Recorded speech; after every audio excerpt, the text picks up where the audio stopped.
মধ্যপ্রাচ্যের আকাশে আবারও যুদ্ধের গন্ধ, হুমকি পাল্টা হুমকি আর শক্তির খোলামেলা প্রদর্শন। ওয়াশিংটন থেকে সতর্কবার্তা আর তেহরান থেকে সরাসরি জবাব। এ যেন শুধু বাকযুদ্ধ নয়, বরং সম্ভাব্য সংঘাতের আগাম সংকেত। মার্কিন প্রেসিডেন্ট ডোনাল্ড ট্রাম্প যখন বলছেন ইরানের তেল অবকাঠামো ৩ দিনের মধ্যে বিস্ফোরিত হতে পারে, ঠিক তখনই তেহরান দিচ্ছে এক ভয়ঙ্কর হুঁশিয়ারি। একটির বদলে ৪টি, অর্থাৎ ইরানের একটি তেল অবকাঠামো ধ্বংস হলে আমেরিকা সংশ্লিষ্ট ৪টি তেল অবকাঠামো ধ্বংস করবে তেহরান। এটি শুধু সতর্কবার্তা নয়, এটি শক্তির ঘোষণা।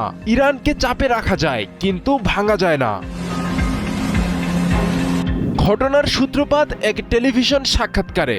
ফক্স নিউজে দেয়া বক্তব্যে ট্রাম্প দাবি করেন ইরানের তেল অবকাঠামো নাকি ৩ দিনের মধ্যে বিস্ফোরিত হবে। অবরোধের কারণে তেল পরিবহন বন্ধ হয়ে গেলে ভেতরেই চাপ তৈরি হয়ে বিস্ফোরণ ঘটতে পারে। তবে তেহরান এই বক্তব্যকে শুধু প্রযুক্তিগত বিশ্লেষণ হিসেবে দেখছে না, বরং এটিকে তারা মনে করছে সুস্পষ্ট চাপ প্রয়োগ এবং মনস্তাত্ত্বিক হুমকি। এই প্রেক্ষাপটে ইরানের পক্ষ থেকে আসে কঠোর প্রতিক্রিয়া। ইরানের প্রেসিডেন্ট মাসুদ পেজেশকিয়ানের ডেপুটি ইসমাইল সাঘাব ইস্পাহানি হুঁশিয়ারি দেন, যদি দেশের কোনো অবকাঠামো বিশেষ করে তেলকূপ ক্ষতিগ্রস্ত হয় তাহলে তার জবাব হবে ৪ গুণ। এই বক্তব্য শুধু একটি সতর্ক বার্তা নয়, এটি একটি কৌশলগত বার্তা, যেখানে ইরান দেখাতে চাচ্ছে তাদের প্রতিরোধ কেবল প্রতিরক্ষামূলক নয়, আক্রমণাত্মকও হতে পারে।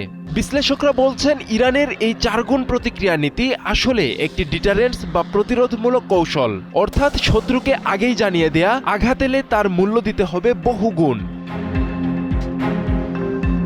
বিশ্বের জ্বালানি বাজারে ইরানের অবস্থান অত্যন্ত গুরুত্বপূর্ণ। তেল অবকাঠামোতে আঘাত মানেই শুধু একটি দেশের ক্ষতি নয়, বরং পুরো অঞ্চলের জ্বালানি নিরাপত্তা ঝুঁকিতে পড়া। এমন পরিস্থিতিতে ইরান বার্তা দিচ্ছে তাদের সক্ষমতা কেবল নিজেদের রক্ষা করা নয়, বরং প্রতিপক্ষের জন্য বড় ধরনের ক্ষতির কারণ হবে। এই বার্তা মূলত তাদের সমর্থনকারী দেশগুলোকেও আশ্বস্ত করছে ইরান একা নয়, আর একা থাকলেও তারা দুর্বল নয়। হুমকির রাজনীতির এই খেলায় তেহরান যেন নতুন করে লিখছে শক্তির সমীকরণ, যেখানে একটির বিপরীতে ৪টি শুধু প্রতিশোধের ভাষা নয়, বরং আত্মবিশ্বাসের প্রকাশ। আমেরিকার চাপ, অবরোধ কিংবা মনস্তাত্ত্বিক যুদ্ধ কোনোটাই ইরানকে নত করতে পারেনি, বরং তারা জানিয়ে দিচ্ছে যে আগুন জ্বালানো হবে তার তাপ ফিরে আসবে বহুগুণে। তেহরান আজ শুধু প্রতিক্রিয়া জানাচ্ছে না, বরং ঘোষণা করছে মধ্যপ্রাচ্যের শক্তির খেলায় তারা এখনো অন্যতম প্রধান খেলোয়াড়।